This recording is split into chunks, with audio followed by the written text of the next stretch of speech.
सबसे बुनियादी बात है। अभी मीनाताई चर्चा कर रही थी जब कुछ बहनों ने मराठी में अपने विचार व्यक्त किए, कविता पढ़ी, तो भाषाई बात आई कि हिंदी और मराठी में अलगाव वाली कोई स्थिति नहीं हो सकती है। मैं बिल्कुल सहमत हूँ, क्योंकि जो हिंदी साहित्य है, हिंदी साहित्य में इस समय जिस बात की सबसे ज्यादा चर्चा होती है, स्त्री विमर्श की, उसके लिए हम जो हिंदी वाले हैं वो गर्व से कहते हैं और पूरी आत्मीयता से कहते हैं कि ये भावना, स्त्री विमर्श की भावना, स्त्री जागरूकता की भावना साहित्य में अगर कहीं से आई है तो वो महाराष्ट्र साहित्य, मराठी साहित्य से आई है। सावित्रीबाई फुले के योगदान से हम सभी प्रेरणा लेते हैं। वह किसी एक समाज की महिला नहीं थी, वो सकल समाज की महिला थी जिन्होंने सभी को प्रेरणा दी है। जब उनकी जीवनी पढ़ते हैं तो ऐसा लगता है कि जब उस समय जब स्त्री को घर से निकलना और कुछ कर पाना बहुत दुष्कर कार्य था, बहुत कठिन था उसके लिए, तब उन्होंने नारी जागरूकता की अलग जगाई। तो आज क्या कठिनाई है? आज तो बहुत आसानी से ये काम हो सकता है। संचार माध्यम हमारे साथ है, इंटरनेट हमारे साथ है, आप ट्वीट कर सकती हैं, ब्लॉग में अपने संदेश लिख सकती हैं, फेसबुक से एक दूसरे से इंटरेक्शन कर सकती हैं, बातचीत कर सकती हैं, अपना विचार विनिमय कर सकती हैं। लेकिन कहीं ना कहीं ये बात आती है कि क्या अभी भी स्त्री के लिए कोई सीमाएं हैं? ये दुख की बात है कि जो हमारे ग्रामीण क्षेत्र है वहाँ ये मानसिकता अभी भी मौजूद है।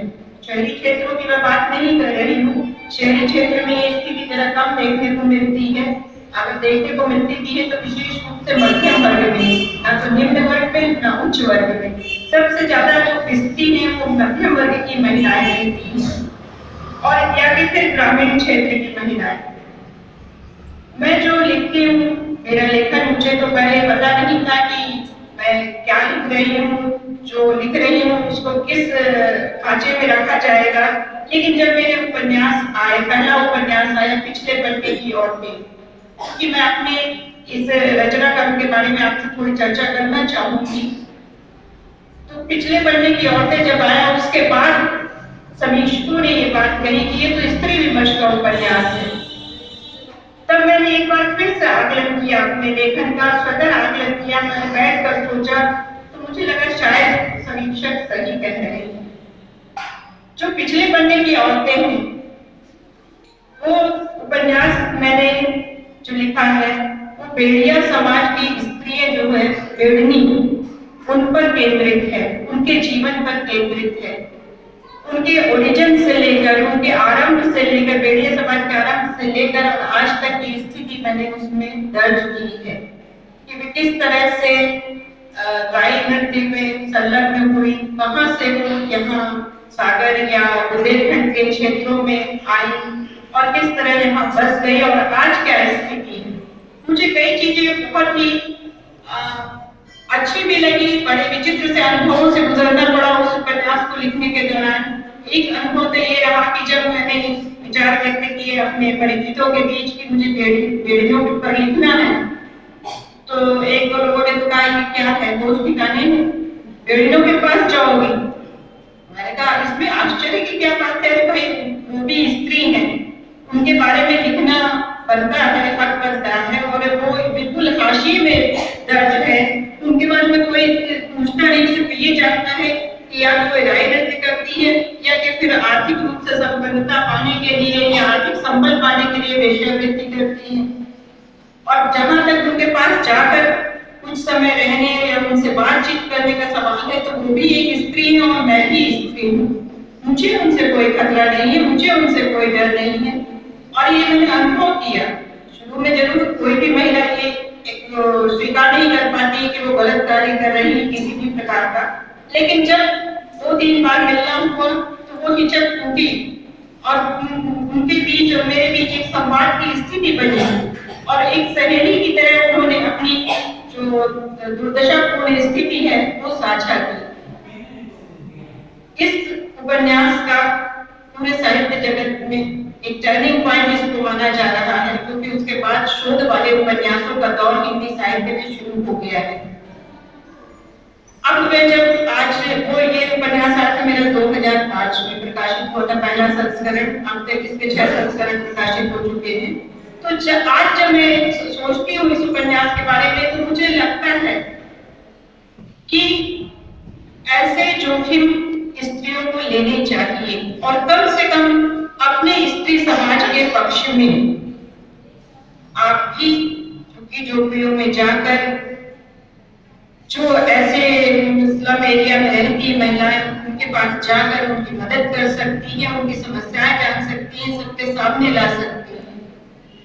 जब मैं कर सकती हूँ, मैं अपने पारिवारिक स्थिति में बता दूं आपको कि मेरी माँ है 85 ईयर ओल्ड है, वो मेरी दीदी मेरे साथ रहती है, मैं हूँ कि अब कहिए मैं दीदी के साथ रहती हूँ क्योंकि वो जॉब में है, मैं जॉब में नहीं हूँ।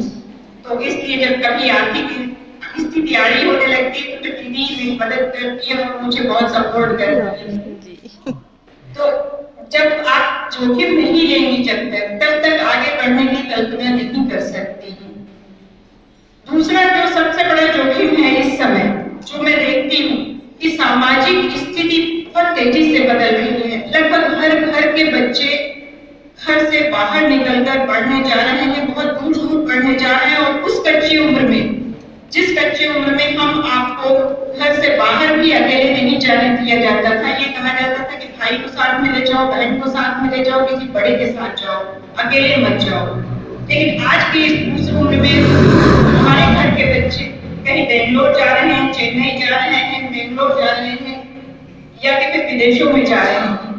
स्थिति ये बनती है कि उनको विशेष रूप से लड़कियों को जब वो बाहर रहती हैं, अकेले रहती हैं, तो ऐसी स्थिति आती है कि किसी न किसी सहारे की आवश्यकता अनुभव करने लगती है और यही वो संवेदनशील बिंदु होता है जहां वो गलत मार्ग पर जा सकती है। और सबसे बड़ा गलत मार्ग वाला जो एक बिंदु है इस समय जो मैं देख रही हूँ, मैंने महानगरों में देखा, अपने कस्बाई स्थित जो माहौल है उसमें भी देखा कि लिव इन वाली जो स्थिति आ रही है बहुत तेजी से प्रभावित कर रही है।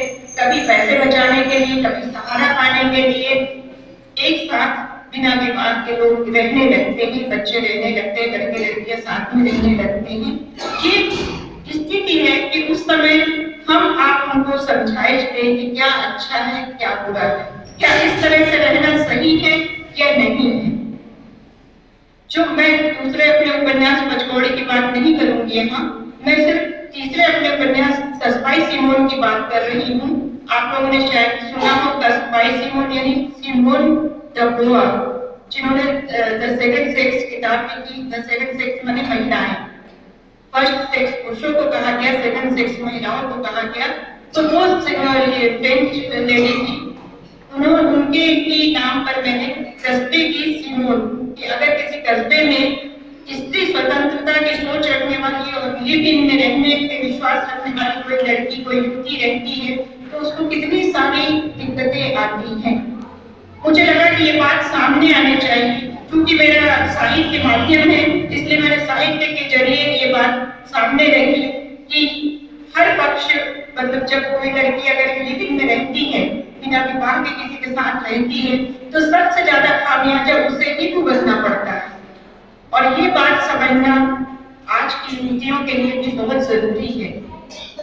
मैं ये भी कहती हूँ कि आप किस तरह का जीवन जिए, मैं फोर्स नहीं करना चाहती किसी को, हर एक को अपना जीवन अपने ढंग से जीने की स्वतंत्रता होती है, लेकिन भले बुरे की पहचान के बाद अगर वो सारे जोखिम आप उठा सकती हैं, वो सारी दिक्कतें आप उठा सकते हैं, तो आप कोई भी जीवन में प्रवेश करिए, चाहे वो लिविंग वाला हो उसमें प्रवेश करिए या विवाहक वाला जीवन हो उसमें प्रवेश करिए, लेकिन सोच समझ कर।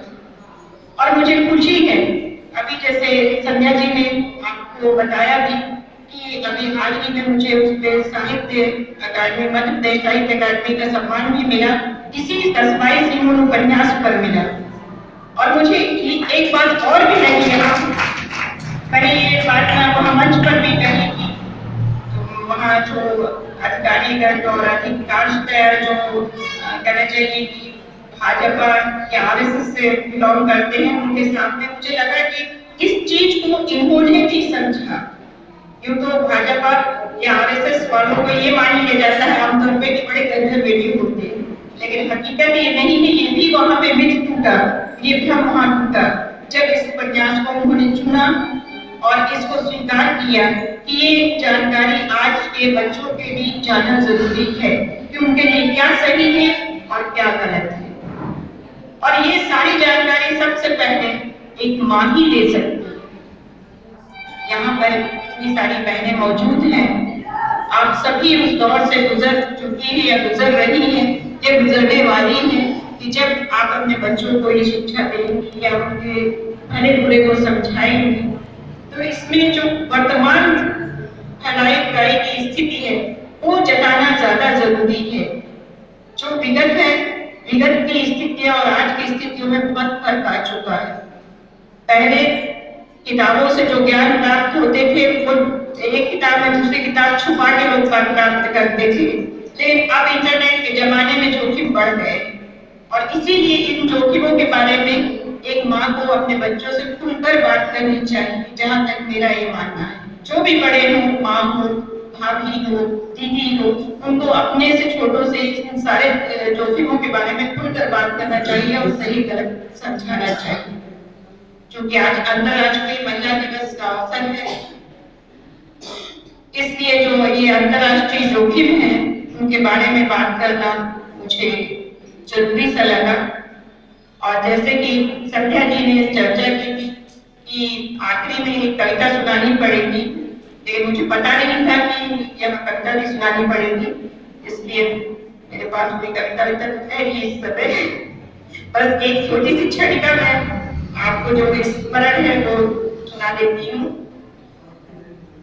स्त्री परिवार के आंसुओं को सोख लेती है रुमाल की तरह। स्त्री परिवार के आंसुओं को सोख लेती है रुमाल की तरह और भीगती रहती है स्वयं भीतर ही भीतर, और भीगती रहती है स्वयं भीतर ही भीतर। धन्यवाद। बहुत सुंदर शरद जी। कहते साहित्य समाज का दर्पण होता है और अभी आप उन्होंने विस्तृत अपने उपन्यास पर चर्चा की। इसमें बेटियों की जो उन्हें व्यथा, उनकी स्थिति अच्छी है कि जो अपने उपन्यास में इन्हें इसका पूरा विस्तृत आपको जानकारी दी। बहुत बहुत धन्यवाद। अब इस श्रृंखला को आगे बढ़ा